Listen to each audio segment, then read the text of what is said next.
ভূতের গল্প, রহস্যময় টিনের বাক্স। সিদ্দিক চাচা ছিলেন গ্রামের একমাত্র প্রাচীন বাড়ির মালিক। বাড়ির এক কোনায় একটা পুরনো টিনের বাক্স ছিল, যা তিনি কারো হাত দিতেন না। সবাই বলতো ওটা একটা অভিশপ্ত বাক্স।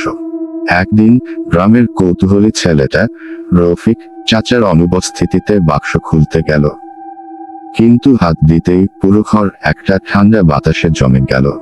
চারদিক অন্ধকার হয়ে এলো, আর বাক্সের ভেতর থেকে এক নারীর কান্নার আওয়াজ আসতে লাগলো।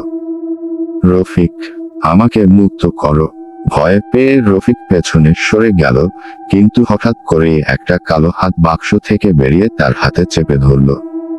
প্রচন্ড ঠান্ডা সেই হাত রফিকের শরীর অবশ করে দিচ্ছিল। সে চিৎকার করতে চাইল, কিন্তু গলা দিয়ে কোনো শব্দ বের হলো না।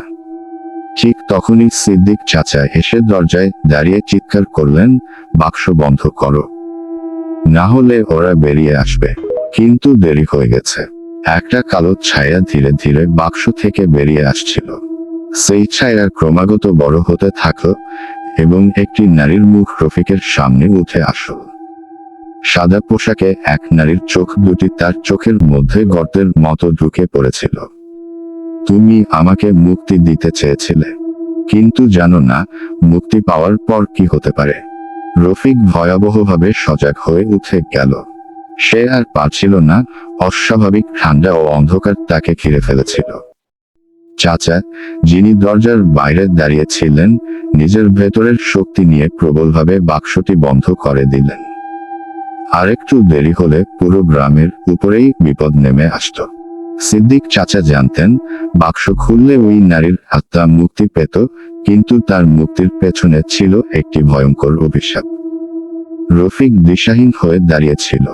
চাচা তাকে বুঝিয়ে বললেন, বাক্সের ভেতরে এক সময়ে এক নারীর আত্মা বন্দী হয়েছিল।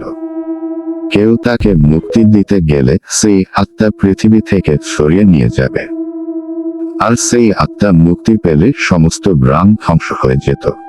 সেই দিন থেকে রফিক আর কখনো ওই পুরনো বাক্সের দিকে তাকায়নি। এখনো কেউ যদি সিদ্দিক চাচার বাড়ির দিকে পা বাড়ায়, তখন দেখা যায় বাক্সটি এখনো সেখানে, যার উপরে একটি অদৃশ্য ছায়া ঘুরে বেড়ায়। কিন্তু কেউ জানে না সেই বাক্সের ভেতরে আরো কত ভয়ঙ্কর কিছু লুকিয়ে আছে।